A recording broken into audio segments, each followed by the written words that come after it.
nadiscover akong bagong Korean Mart na kung saan pwede ka nang bumili at pwede ka pang mag-dine-in. Kaya naman tara! As a fan ng K-drama, ang Marinyo ay talaga naman ding na-impluwensyahan pati nga ang pagkain. Kaya naman, tara, meron nga ako na-discover dito sa may Monumento, Caloocan na kung saan pwede ka na nga bumili ng pagkain. Pwede ka pa nga kumain dito. Kaya naman, nung nalaman ko nga pwede din kumain dito, ay talaga namang for the go ang Marinyo. Ipapakita ko nga pala sa inyo yung kanilang mga paninda at halos lahat dito ay kompleto. Meron nga lang sigurong wala na kasi nga madaling naubos kasi naman talagang mura. Syempre, kung saan may mura, doon tayo. And speaking of mura nga mga mare, kailangan din talaga nating tignan yung mga expiration date. Yan talagang importante. Lalo na sa mga ganitong mura na nabibili natin. Pero chinek ko naman ang mga expiration nitong mga tinitinda nila is all goods naman. So kung kayo nga ay isa din talagang Korean lover na mahilig nga sa mga Korean foods din, ay aba talagang for the go kayo dito kasi talagang ang dami nyo mabibili. Kagaya nga nito, may mga ice cream sila dito pero tingnan mo naman, 50 pesos lang. At alam nyo yan, yung mga choco na yan. Yan, ang mumura lang ng mga ice cream na yan. So ito, meron din sila dito 35 pesos. At ito yung usong-uso, yung melona. Tingnan nyo, 30 pesos lang dito. Kaya nga kung gusto mong mag-try ng mala Korean feels na ice cream, ay aba talagang bumili ka na dito at pumunta ka na. So ayan, kung meron nga silang ice cream, meron din sila dito mga frozen food. Squid ball, lobster ball, and yung vegetable ball ay talaga naman, napakamura. Pero ano ba yung nabanggit ko? Huy!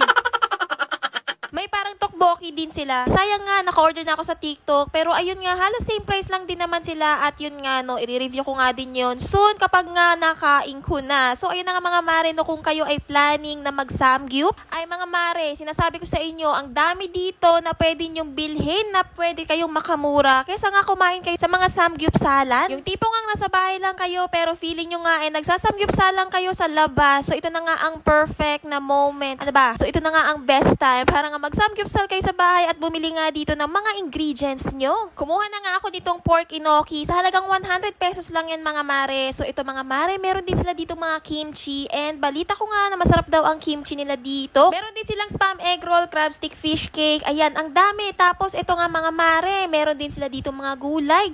Oh yan, tingnan nyo. Lettuce available dito. Tapos parang mga nakaset na siya ng mga mushroom. Ako naman mga mare, ang gusto ko lang naman talagang kunin is ito ngang enoki mushroom kasi nga favorite namin yan ng asawa ko. And kumuha na nga ako nitong kanilang kimchi, baka nga makalimutan ko pa. So ito na nga mga mare, meron din sila dito mga gochujang, yung mga nilalagay na paste sa nila, tteokbokki, ganyan. May cupay. And syempre, pwede bang mawala ang soju? Hindi pwede yan. So ayan, available nga din yan dito. Tapos yung mga soda nila na talaga namang sikat na sikat sa Korea. Tapos ayan, meron din sila dito mga pangbata. Tapos ayan nga, no, meron din sila dito parang french fries. Hindi ko alam kung french fries yan kasi nga Korea ng sulat. Tapos meron din sila ditong hotdog, rice cake, at mga utensils. So, ayun nga, nalibot ko na kayo and it's time para magbayad. So, ito na nga ang mga nakuha ko and alam nyo ba kung magkano lang yan? 280 pesos. O, diba? May sukli pa nga pangkain. O, ayan na nga. At kinuha ko na nga itong sukli at dali-dali na nga ako pumunta dito sa kanilang second floor kasi nga andito ang kanilang noodle shop. Ayan, welcome noodle shop. Sa pag-akyat ko nga mga mare, nakita ko nga na ang daming tao and mostly sa kanilang mga customer is students. Talagang patok na patok ang mga Korean food sa ating mga Pinoy. Gaya nga sa baba mga mare, dito sa taas meron din sila ditong mga tinitinda. Pero yung mga tinitinda nila dito ay yung pwede nga nating ma-dine in. Bulgogi beef, kimbap at soda, yan nga ang kinuha ko. And it's worth 185 pesos. So ayan, ang charge lang nila dito yung ramen bowl. Unlike sa mga ibang nakainan ko ay meron nga ding bayad pati doon sa paglulutuan. Nandito nga pala sa gilid yung kanilang cooking section and sakto nga na maganda din ang view kasi nga makikita mo kung traffic o hindi. Huy!